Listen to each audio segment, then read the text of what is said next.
आज हम जियोग्राफी के ऐसे इंपॉर्टेंट क्वेश्चंस की ऊपर बात करने के लिए जा रहे हैं जो कि एग्जाम पॉइंट ऑफ व्यू से काफी ज्यादा इंपॉर्टेंट रहने वाले हैं। आप एमटीएस का, एसएससी जीडी का, बैंक का, पीओ का, UP police, MP police, Delhi police का कोई भी एग्जाम देते हैं तो उन एग्जाम्स में ये क्वेश्चंस नॉर्मली पूछे जाते हैं। पहला क्वेश्चन आपको क्या कहता है, भूगोल के जनक कौन थे? ये थे हिकैटियस। हिकैटियस जो नाम का व्यक्ति था, इसने भूगोल का क्या किया था, आविष्कार किया था। ठीक है, आप इसको याद कैसे रखेंगे?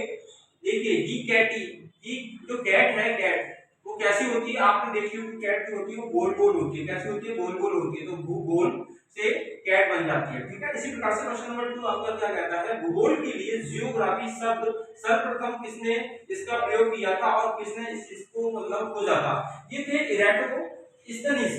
ये इराटो नाम का जो इराटोस्थेनीज नाम का जो व्यक्ति था, इसने सर्वप्रथम जियोग्राफी शब्द का प्रयोग किया था। ठीक है, इसी प्रकार से हम क्वेश्चन नंबर 3 के ऊपर चलते हैं। क्वेश्चन नंबर 3 क्या कहता है, ग्रह की गति का सर्वप्रथम प्रतिपादन किसने किया था? ग्रह मतलब जो होते हैं, ग्रह जो होते हैं, अपने जो ग्रह होते हैं, उपग्रह होते हैं, सैटेलाइट होते हैं, सब सैटेलाइट होते हैं। तो क्या करते हैं, गति करते हैं, एक रोटेट करते हैं, ये मूव ऑन करते हैं left to right and north to south direction में। तो इस प्रकार से इसकी जो खोज करने वाले थे ये थे आपके कैप्लर।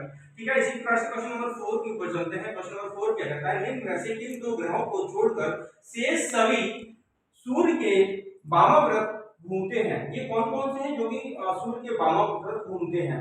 ये हैं आपके शुक्र और अरुण। ठीक है, इसी प्रकार से क्वेश्चन नंबर 5 के ऊपर चलते हैं। एक ग्रह की अपने अक्ष में सूर्य से न्यूनतम व अधिकतम दूरी को क्या कहा जाता है? आप इसको याद कर सकते हैं कि सूर्य से जो न्यूनतम दूरी जो होती है एक ग्रह की, तो उसको बोलते हैं उपसूर।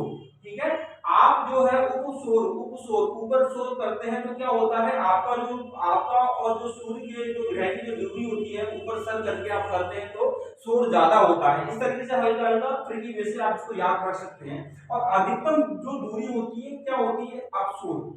क्योंकि अधिकतम बन जाएगी तो दूरी बनेगी नहीं बनेगी। हाँ, कैसे बोलते हैं, आप ज्यादा शोर मत करो, कहीं भी आप खड़े हो ज्यादा शोर तो अधिक दूरी चली जाएगी ग्रह और सूर्य के बीच में। इसी प्रकार से क्वेश्चन नंबर आपका 6 क्या कहता है, निम्नलिखित में से किनके बीच की औसत दूरी को खगोलीय एकक कहा जाता है?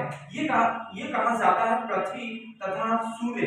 ठीक है, निम्नलिखित में से किनके बीच की औसत दूरी को खगोलीय एकक कहा जाता है? ये पृथ्वी तथा सूर्य की दूरी को एकक दूरी के नाम से जाना जाता है। इसी प्रकार से क्वेश्चन नंबर 7 के ऊपर चलते हैं। पृथ्वी की आकृति सर्वोत्तम ढंग से किस शब्द से स्पष्ट की जाती है? पृथ्वी की जो आकृति आपको सभी को पता है कि पृथ्वी की आकृति कैसी है, गोल है। ठीक है, इस प्रकार से है। ठीक है, आपने इसमें सुना होगा विषुवत रेखाएं होती हैं और काफी सारी रेखाएं इसमें पाई जाती हैं, जो कि पृथ्वी की आकृति सर्वोत्तम ढंग से किस शब्द से स्पष्ट की जाती है? ये की जाती है लघुवक्ष गोलाव से। ठीक है, लघुवक्ष गोलाव से इसको स्पष्ट किया जाता है कि पृथ्वी की आकृति सर्वोत्तम ढंग से किस शब्द से स्पष्ट की जाती है? लघुवक्ष के नाम से जानी जाती है। किस नाम से? लघुवक्ष गोलाव से जानी जाती है। सूर्य और पृथ्वी के मध्य एवरेज डिस्टेंस कितना है? सूर्य और पृथ्वी के बीच में जो डिस्टेंस है वो है आपका 150 इंटू 10 की पावर 5 किलोमीटर। इतना डिस्टेंस है, सोचिएगा।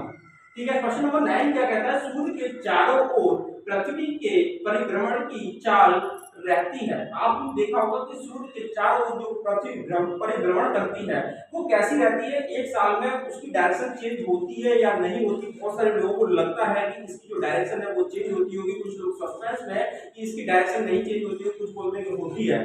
तो क्या होता है कि ये एक वर्ष में पूरी साल के अंदर इसकी डायरेक्शन में कोई चेंजेस अपने को देखने को नहीं मिलता। किस तरीके से ये नॉर्थ टू साउथ रोटेट करती है, नॉर्थ से साउथ रोटेट करती है, तो ये करती है, इसमें कोई दोहराए वाली बात नहीं है। ठीक है, इसी प्रकार से अपन बात करते हैं पृथ्वी के परिभ्रमण की गति कितनी है। इसको जो पृथ्वी है जो मतलब भ्रमण जो करती है सूर्य के चारों ओर जो चक्कर लगाती है वो किस स्पीड से लगाती है? तो इसकी जो गति बताई जाती है 27.83 किलोमीटर प्रति मिनट के हिसाब से ये सूर्य के चारों तरफ चक्कर लगाती है।